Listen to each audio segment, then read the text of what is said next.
Torian, why is President-elect Trump pushing for the Panama Canal, and how is Panama responding to all this? Yeah, Chanel, as President Trump mentioned in social media posts, he bemoaned the idea that the United States has spent money and manpower on constructing and also repairs for the canal just to see the same price increases for utilizing it as any other nation. He thinks that if the United States regains control over it, it can also utilize that crucial resource to help with U.S. trade relations. It was August 15th, 1914, a day that transformed global trade forever. The Panama Canal officially opened, linking the Atlantic and Pacific Oceans. This man-made marvel turned a weeks-long journey around South America into a shortcut that redefined commerce. But today, over a century later, this vital waterway faces crises that could change its future and the world's. And one man, the US President-elect Donald Trump, has his sights set on taking control of it. Why does Trump want to intervene in a canal located nearly 2,000 miles from US shores? What's happening with this 50-mile stretch of water that makes it so critical to global trade? In this episode, we'll explore how the Panama Canal became a geopolitical chess piece and why it's capturing the attention of global superpowers once again.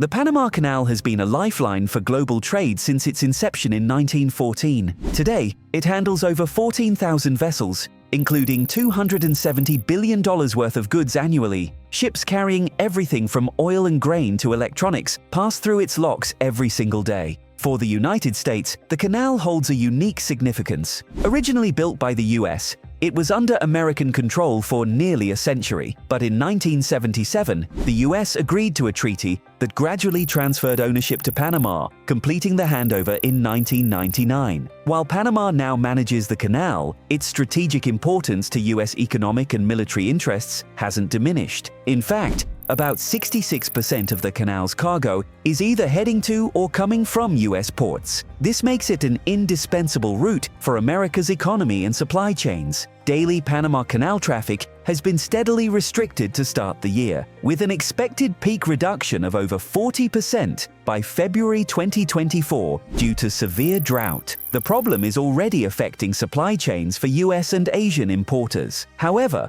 with rising tensions involving China, climate challenges, and operational struggles, the canal's stability is under threat. The Panama Canal is not the marvel it once was. One of its major challenges today is the ongoing drought. The canal relies heavily on freshwater lakes to operate its locks, and these water sources are now dwindling due to climate change. In 2024 alone, restrictions on ship crossings caused delays for more than 30% of vessels, limiting daily crossings to around 24 ships. As if that weren't enough, the canal faces stiff competition. China has been investing in alternative routes like the proposed Nicaragua Canal, a 278-kilometer, about 173 miles waterway that would connect the Atlantic and Pacific Oceans through Lake Nicaragua. The canal would be between 230 and 520 meters wide and 27.6 meters deep. If completed, this project could rival the Panama Canal, pulling away some of its traffic and revenue. The canal not only connects over 140 maritime routes, but also facilitates the shipment of goods worth billions of dollars. From crude oil headed to US refineries to finished electronics shipped to Latin America, the canal plays a crucial role in maintaining the flow of goods across continents. To complicate matters further, the canal's financial health is under scrutiny. Increased fees for ships, which now stand at record highs, are causing shipping companies to seek alternatives. In response, some experts believe the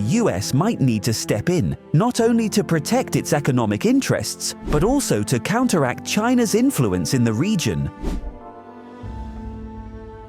This brings us to Donald Trump. The US President-elect, Donald Trump, has expressed interest in reasserting US influence over the canal. Trump has criticized the canal's rising fees and Panama's management, arguing that its current state undermines global trade. Some analysts believe Trump's focus on the canal ties into his broader economic strategy. During his presidency, Trump was vocal about challenging China on trade, since Chinese companies have a growing presence in Panama, especially in infrastructure projects. Trump's push to protect the canal could be part of a larger effort to curb Beijing's influence in the Americas. Could this lead to the US renegotiating its role in the canal's operations, or does it signal something even bigger? The canal's importance extends beyond trade. It serves as a critical choke point for geopolitical strategy, particularly for the United States. As a nation heavily reliant on imports, the US depends on the canal to ensure faster and cost-effective shipping routes. About 2/3 of its total cargo passing through the canal underscores how vital it is to American supply chains. However, China's growing presence in Panama raises alarms. Chinese companies have invested in ports,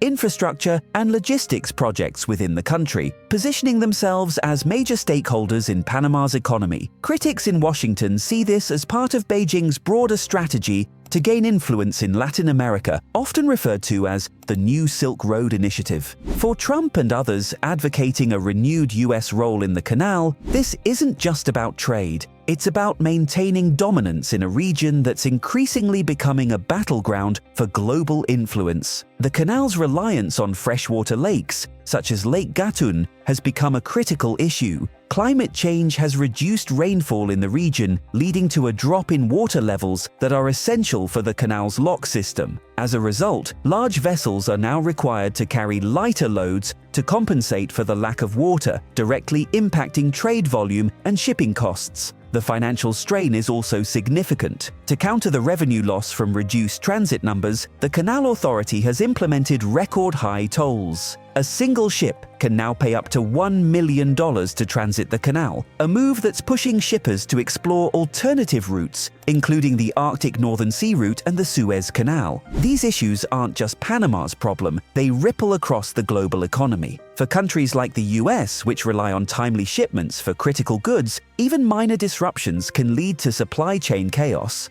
So why does Trump want the US to take a more direct role in the Panama Canal's management? Part of it is rooted in his broader focus on national sovereignty and economic security. By re-establishing influence over the canal, Trump believes the US can safeguard its trade routes while curbing China's growing foothold in Latin America. Trump has criticized Panama's management, claiming it prioritizes short-term revenue over long-term sustainability. His proposed solution involves renegotiating terms with Panama or even asserting a US military presence to protect the canal, similar to how America safeguards other strategic assets worldwide. For the United States, the debate over the Panama Canal is more than just a question of trade. It's a matter of national security and economic stability. With $270 billion worth of goods passing through the canal annually, any prolonged disruption could destabilize key industries, from agriculture to technology. Trump's push for control, while controversial, underscores the urgency of the situation. His proposal to renegotiate terms or increase military involvement reflects a broader strategy